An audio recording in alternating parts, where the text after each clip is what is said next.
नमस्कार दोस्तों, आज मैं आपको सुनाऊंगी भूतिया सेक्रेटरी की कहानी।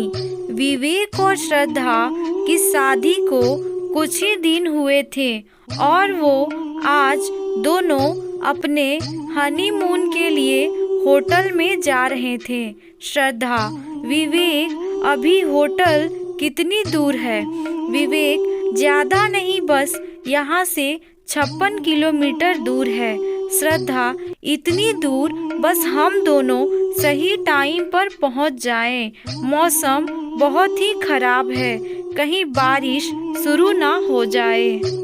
श्रद्धा के कहते ही जोर की बिजली कड़की और बारिश शुरू हो गई। विवेक कुछ और ही बोल देती, वो भी सच हो जाता। देखो ना, तुमने अभी कहा ही था कि बारिश शुरू हो गई। श्रद्धा, ऐसा कुछ नहीं है, मौसम तो पहले से ही खराब था। कोई भी अंदाजा लगा सकता था कि बारिश होने वाली है। दोनों हंसी मजाक करते हुए आराम से उस होटल की तरफ बढ़ रहे थे जहां विवेक ने उनके लिए रूम बुक किया था। लेकिन बारिश बहुत तेज होने लगी थी और अचानक पेट्रोल भी एंडिंग पर नजर आने लगा। विवेक, हे भगवान, ये फ्यूल इतनी जल्दी खत्म कैसे हो रहा है? श्रद्धा, तुमने चलने से पहले चेक किया था क्या? विवेक, हाँ मैंने किया था यार, लेकिन अब ये खत्म होने वाला है। विवेक ये देखकर हैरान था कि जब टैंक फुल करवाया था तो टैंक अचानक कैसे खाली हो रहा है। बस 5 मिनट और चलने के बाद उसकी कार रुक गई। श्रद्धा, क्या हुआ? विवेक, फ्यूल खत्म हो गया, अब हम होटल कैसे पहुंचेंगे? श्रद्धा, अरे देखो, सामने एक होटल नजर आ रहा है।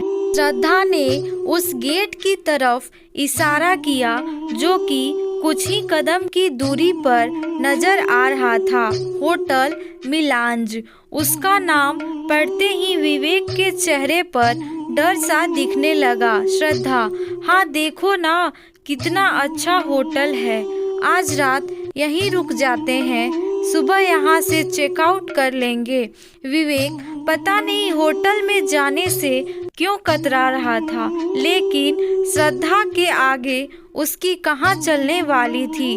और वैसे भी उसके पास वहाँ रुकने के अलावा और कोई दूसरा रास्ता भी नहीं था। दोनों कार से उतरे और पानी से बचते हुए उस होटल के अंदर गए। रिसेप्शन से उन्हें रूम नंबर 108 की चाबी मिली। विवेक, कोई और रूम नहीं है, ये 108 ही क्यों दे रहे हैं? श्रद्धा, अरे क्या हो गया तुमको? रूम नंबर 108 है तो इसमें इतनी घबराने वाली क्या बात है? विवेक डर रहा था तथा तभी श्रद्धा रिसेप्शन से चाबी ले ली और वे दोनों रूम नंबर 108 में पहुंचे। श्रद्धा, वाह, रूम तो काफी अच्छा है, बस अब कुछ खाने को ऑर्डर कर देती हूँ, बहुत जोरों की भूख लगी है। ये कहते हुए श्रद्धा ने रिसीवर उठाया और रूम सर्विस को ऑर्डर दिया।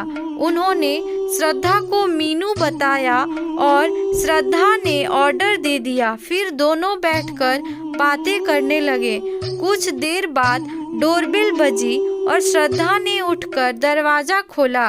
रूम सर्विस बॉय ने जैसे ही विवेक को देखा, उसके चेहरे का रंग उड़ गया। सर्विस बॉय, सर आप अच्छा हुआ आप यहाँ आ गए। आपको पता भी नहीं है कि उस रात के बाद से मेरे साथ क्या क्या हो रहा है। सुनकर विवेक चौंक गया और श्रद्धा भी हैरान रह गई। श्रद्धा, ये तुम क्या कह रहे हो? ये कहकर उसने विवेक से पूछा, या ये क्या बोल रहा है? क्या तुम पहले भी यहाँ आ चुके हो? विवेक, नहीं, मैं तो यहाँ पहली बार आया हूँ। विवेक ने सर्विस बॉय से कहा कि तुमको कोई गलतफहमी हुई है। सर्विस बॉय: नहीं सर, मुझे कोई गलतफहमी नहीं हुई है, मैं आपको पहचान गया हूँ। विवेक ने उसकी बात को वहीं काट कर उसे डांटते हुए कहा, तुम खाना देकर यहाँ से जाओ, नहीं तो मैं अभी मैनेजर से कहकर तुम्हारी याददाश्त ठीक करवा दूंगा। ये सुनकर वो डर गया और खाने की ट्रॉली उनके पास छोड़कर चला गया। श्रद्धा को ये बात बहुत ही अजीब लग रही थी, लेकिन फिर भी उसने विवेक से कोई सवाल नहीं किया और दोनों ने साथ बैठकर खाना खाया।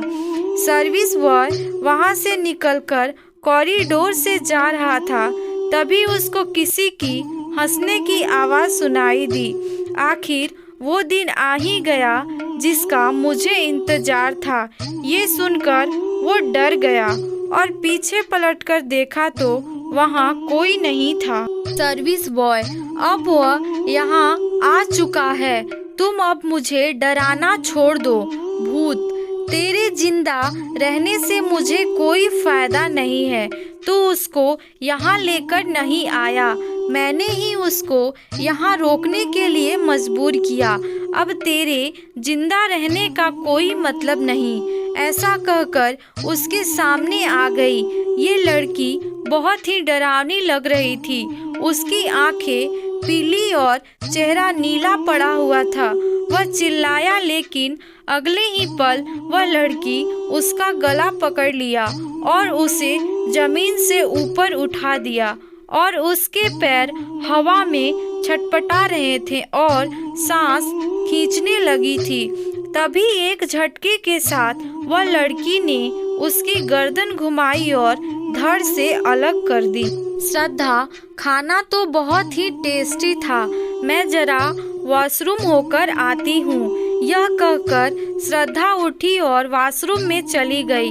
विवेक मोबाइल निकालकर उस होटल में कॉल करने लगा जहां उसने रूम बुक किया था। विवेक: यहाँ तो नेटवर्क भी नहीं है, आज ये मेरे साथ क्या क्या हो रहा है। श्रद्धा: क्या हुआ विवेक, तुम इतना परेशान क्यों दिख रहे हो? ये सुनकर विवेक ने श्रद्धा की तरफ देखा और उसको देखता ही रह गया। उसने रेड कलर टॉप और शॉर्ट पहनी हुई थी। श्रद्धा उसकी तरफ देखकर मुस्कुरा रही थी। विवेक: वाह, तुम तो बहुत ही अलग दिख रही हो। सुनकर वो उसके करीब गई और उसको गले लगा लिया। श्रद्धा: विवेक, तुम किससे बात कर रहे हो? किसी का कॉल आया है क्या? श्रद्धा की ये आवाज़ वॉशरूम से आ रही थी, जिसे सुनकर विवेक हक्का बक्का सा रह गया। अगर श्रद्धा वॉशरूम में है तो ये कौन है? ये कहकर वह अलग हो गया। वो लड़की श्रद्धा नहीं बल्कि वही भूत वाली लड़की थी जिसने कुछ देर पहले वेटर को मारा था। उसका भयानक रूप देखकर विवेक डर गया और चिल्ला उठा। उसकी चीख सुनकर श्रद्धा वॉशरूम से बाहर निकली और उसको देखकर वो भी डर गई। भूत: सर, मैंने आपका बहुत ही बेसब्री से इंतजार किया है, आज वो दिन आ ही गया। विवेक: बचाओ बचाओ, उसके गले से खून निकलने लगा। भूत: मैं कौन हूँ और तुम्हें मारना क्यों चाहती हूँ? अपनी बीवी को बता, वरना अभी के अभी तुझे खत्म कर दूंगी। विवेक: बताता हूँ, मुझे छोड़ दो नेहा। श्रद्धा: ये क्या कह रही है विवेक? कौन है ये? विवेक: ये मेरी सेक्रेटरी थी नेहा। पिछले साल मैं इसके साथ बिजनेस मीटिंग के लिए दिल्ली जा रहा था। हम एक रात यहाँ रुके थे, लेकिन मुझसे एक गलती हो गई। श्रद्धा: कैसी गलती? विवेक: मैं अपने रूम सर्विस बॉय को पैसे देकर उसे शराब मंगवाई और फिर रात के टाइम नशे के हालत में मैंने। श्रद्धा: तुम कितने घटिया इंसान हो विवेक, आज पता चल रहा है। विवेक: सुबह जब मेरी आँख खुली तो ये मेरे बेड पर बैठी रो रही थी। इसने मुझे बताया रात क्या हुआ था। मैंने इसको चुप करने की कोशिश की और ये भी कहा जितना चाहे पैसा ले लो, लेकिन इस बात को यहीं दबा दो। लेकिन इसने एक बात नहीं मानी, बल्कि ये कही मुझको इससे शादी करनी पड़ेगी। ये मेरे ही सामने पुलिस को कॉल कर रही थी। तभी नेहा की आत्मा ने ट्रॉली पर से चाकू उठाया और फिर उसके गर्दन पर रखकर बोली, आगे बता। यह मेरे ही सामने पुलिस को कॉल कर रही थी।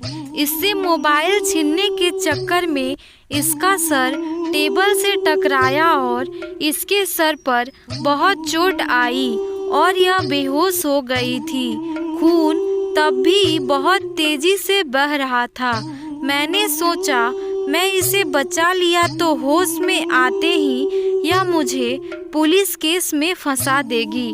इसीलिए मैंने इसको मरने दिया और फिर रूम सर्विस बॉय को और पैसे देकर इसकी लाश को ठिकाने लगा दिया। श्रद्धा, मुझे खुद पर शर्म आ रही है कि मैंने तुम जैसे इंसान से प्यार किया और शादी की। नेहा, सुन लिया तूने, अब तेरा भी समय आ गया है। ये कहकर नेहा की आत्मा ने हाथ में पकड़े चाकू से एक नहीं बल्कि कई बार विवेक के पेट में घोंप दिया और फिर वही चाकू उसके गले पे फेर कर उसको खत्म कर दिया। मारने वाला इंसान श्रद्धा का पति था, लेकिन फिर भी श्रद्धा के चेहरे पर पति के खोने का गम नजर नहीं आ रहा था। नेहा की आत्मा ने श्रद्धा की तरफ देखा तो श्रद्धा बोली, श्रद्धा, नेहा, मैं तुम्हारी मौत की सच्चाई सबके सामने लेकर आऊंगी ताकि जो तुम्हारे साथ हुआ वो किसी और के साथ ना हो। नेहा, ऐसा अब होगा भी नहीं। आगे से कोई भी लड़का किसी की जिंदगी खराब करने के बारे में सोचेगा भी तो उसकी ख्वाहिश पूरी करने मैं वापस आऊंगी।